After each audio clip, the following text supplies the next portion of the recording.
What's up, tribe? How you guys doing? Go ahead and hit that subscribe button, and I hope you like this video. This is Love and Hip Hop Miami Season 4, Episode 5. This ain't gonna take long. So, we open this episode up with Sukihana. We find out that she has gotten her Instagram page deleted. She did a video that probably was for her OnlyFans. She linked it to Instagram and violated the terms, and they deleted her page. We find out that she had over a million followers over on Instagram that she has built up over years. She said that she has her lawyers working on it, but in the meantime, of course, she's got the grand opening to her store coming up, and she can't even promote it because her Instagram is gone. Now, when something like that happens, I mean, can you not start a new page? Can you start a page in your, I mean, does she have a company, a LLC? Because if she's promoting her boutique, it seems to me like she could start an Instagram page for her boutique with, like, somewhere her name in it. Like, you know, whatever the name of her boutique is called, presented by. So that people still know and her fans still know. But neither here nor there. Later on in the episode, we see her talking to Bobby Lights, and we found out Bobby Lights' Instagram got deleted too, and he had almost 1 million followers. He said, you know, during the pandemic, he started doing OnlyFans. He said, and there's a lot of pros to it, but it's a lot of cons as well, you know. And he said that Instagram, he said anything that had OnlyFans in the caption was getting deleted, and to the point where his page got deleted altogether. And then he was saying how, sorry, y'all. Then he was saying how it affected his money outside of OnlyFans because of his bookings. He said he was making money off of bookings, and, you know, he said promoters, they, you know, yeah, that's great that, oh, Bobby Lights, but what they really want is Bobby Lights got almost 1 million followers, and we can get all of those followers at our club. And so he said it started affecting his money from ad money, you know, and bookings for him to go to clubs and stuff like that. But it was the pandemic, so I don't think he was doing a lot of that. But I understood the point. And he's trying to talk to Sukihana because she's acting like it's not a big deal. Well, my lawyer's working on it. They're going to get it back. And he was like, girl, first of all, you might never get it back. I mean, based on what you did. Second of all, if you do get it back, the grand opening for her store is that Friday. If you do get it back, you ain't getting it back by Friday.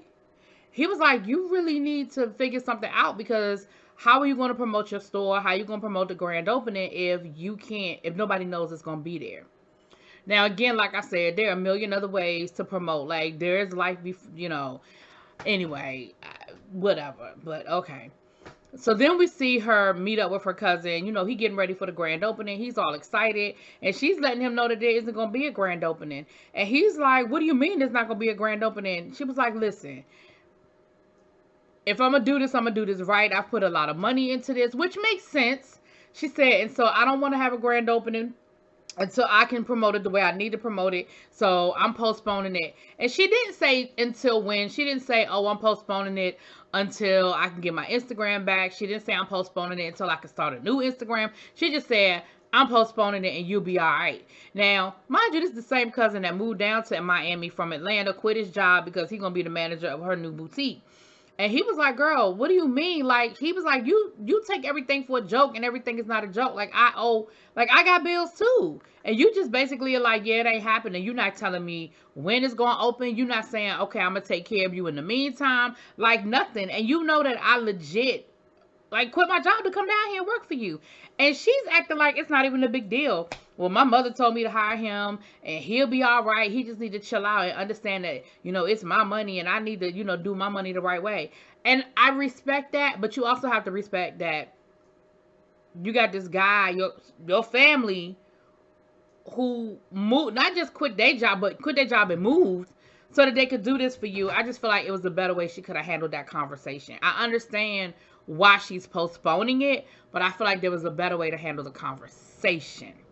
Anyway, so then we see Ace Hood. He's talking to his nephew. They're talking about, you know, being a black man, you know, in the wrong neighborhood, wrong time. People thinking you there to, you know, rob the store and that and the other. And then he ends up getting into a conversation with his nephew about the, you know, the conversation he had with his wife about the anxiety and how, you know, he just doesn't know how to handle it and how to help her in that situation. Later on, we see his wife having a conversation with her sister, saying, listen, I talked to mom, we had a good conversation, but what I realized is I get a lot of my habits from her. The things that I saw in her that I didn't like, I'm realizing are sort of habits that I have as well. And so again, she's talking to her sister about the anxiety and how her husband really doesn't know how to handle it. And, her sister was like, listen, that's a hard thing. Like, until you've seen it, until you've experienced it, it is very hard to know what to do with, as much as you might love somebody, it's hard to know how to handle it in the best manner. And she said, I understand that. She said, and I've come to the conclusion that my husband may not be the best person to help me deal with my anxiety, and that's okay. And I can appreciate her saying, and that's okay, because the reality is, it seems like he's willing. He wants to help. He doesn't have the tools. And so, like I said last week, I just feel like they need to find a therapist that can help both of them, to help her with her anxiety, but help him not enable her, but help her push through when she's having those moments. Or I don't know what the right term is, having an anxiety attack, or whatever the proper term is, because I don't want to be disrespectful. So there's that. I feel like we're gonna get more of that story anyway. Then we see Trina babysitting her niece because Trina decides, she said, listen, when I first got into the industry, it wasn't cool for a female artist to have a baby, to get pregnant. Like, it was just frowned upon, and everybody was worried how it was going to affect your career. She said, now I'm a little bit older, I'm more established in my career, and I'm sort of calling the shots. I'm not an artist that people are telling what to do. I'm sort of calling the shots in my career, and so I'm in a better position now. And there's a lot of validity in what she's saying, and it's not just in the music industry, it's across the board. Women are always, especially, again, we can go 20 years back, 30 years back, 50 years back. Once upon a time, I'm in education. Once upon a time, there were some school districts that once a woman got pregnant, whether she was married or not, she had to quit her job. Because the mindset was, okay, you're pregnant, you need to take care of your own baby now. You can't be here taking care of other people's kids. And so that has always been a problem when it comes to society and how they look at women. Lauryn Hill talked about that. She was just sort of taken off when she got pregnant with her first child. And she talked about how people in the industry try to talk her into getting an abortion and not having her child.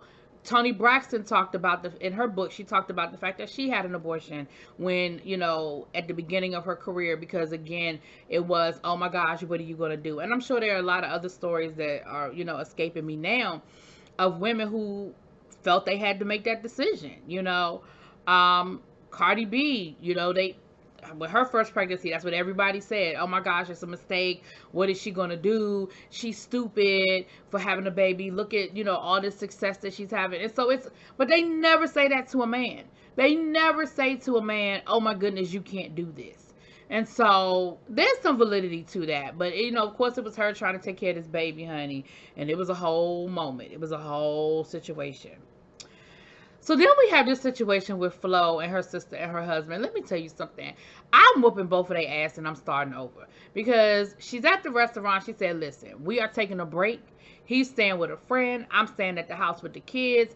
But, of course, we're running businesses together, so I still see him every day. So we see them down at the restaurant. And her sister comes in there, and here we go again. Listen, I don't trust her sister as far as I can spit. I don't know what it is. I don't know if her sister is jealous of her. I don't know if her sister is trying to get some screen time. I don't know if her sister is not telling the whole story and there's more to what's going on. But this whole conversation went from, he's cheating on you. I know he's cheating on you. He paid me to be quiet. He's messing with one of my friends. And now he squeezed her butt one night. Oh. And he was like, well, okay. First he tried to say it didn't happen. Then he said, well, it happened. But she had on your dress and she had on a wig. And from behind, I thought it was you. But as soon as I realized it wasn't you, like, that was the end of it. Like, okay, yeah, I squeezed her butt. But I thought it was you. Now,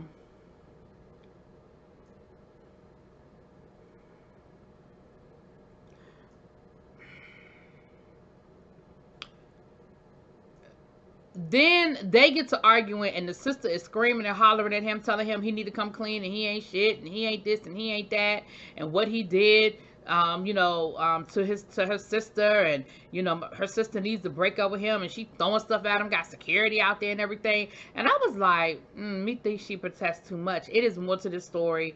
It is more going on. I don't know if the story is real or not, honey. At this point, I don't trust neither one of them. I don't trust neither one of them, because the way he acted and the way she acted, I'm giving both of them the side eye. And if I'm Flo, girl, listen, I know I gave you a hard time about flirting with that producer down to the studio, but hell, go on back to that studio shit after that situation. So then, we see her getting ready to open up her beauty bar. The grand opening is in a couple of days. The sister comes through, and she was like, I don't even know who to believe. She asked the sister, well, did you bring me some proof this time? Because you keep telling me my husband did this and my husband did that. But did you bring me some proof? Because at this point, I don't trust neither one of y'all. Like, I don't believe either one of y'all. I don't trust neither one of y'all. So she going to get on the phone with the girl that allegedly he slept with.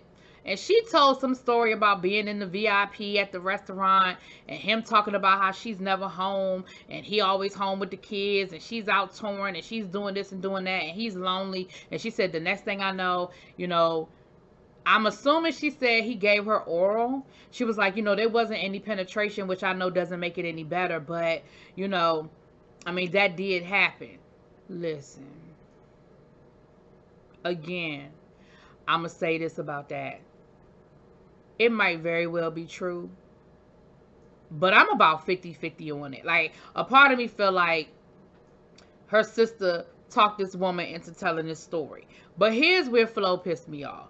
Flo proceeds to cuss that woman out. Listen, I'm so sick of y'all. And when I say y'all, I'm talking about women. I am so sick of y'all blaming the woman. At the end of the day, should women sleep with a married man? Absolutely not. You should not sleep with somebody that you know is married. We know that. Facts.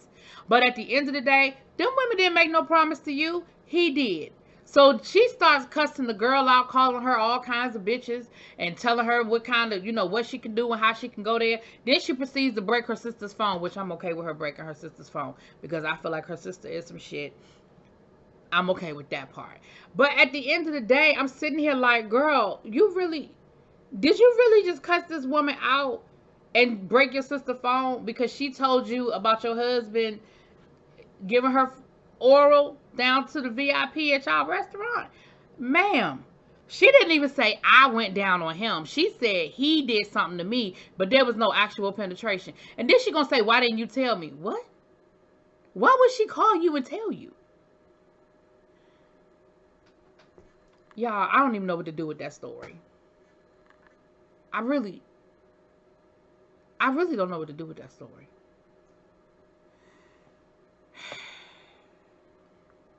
Anyway, I think that's all we had this episode. Listen, Miami, y'all wearing me out. I'm going to be honest with you. Oh, I'm sorry. Amara La Negra. We see Amara's depressed. She said her and her boyfriend are back on good terms, but they, their schedules are just so crazy and they don't get a chance to talk and they keep missing each other's calls. She said that her parents, even though they living under her roof, they're still very tense and, they ain't really getting along. And, she said, even though I enjoyed, I'm glad I met my boyfriend and I enjoyed doing the real estate thing, but I realized that music really is my passion. But somewhere along the way, I sort of lost that passion, and I just got to figure out how to get it back. She goes live on Instagram to tell all the people the same thing I just said. And then we see her go to the studio. And people have been sending her beats. And she said, I got this really dope beat that I really want to do something with this Dominican producer. The genre of music is really, really trending. I forgot what it's called, child. It's really, really trending. And I just got to figure it out. And then we see her go in the studio, fumble over some lyrics, try to figure out whether, the lyrics that she was going to write, this, that, and the other. She leaves out the studio. Come on, Amara. You could do it, Amara. Get it together, girl. You could do it, Amara. And then we proceed to see her go in the studio and lay the track.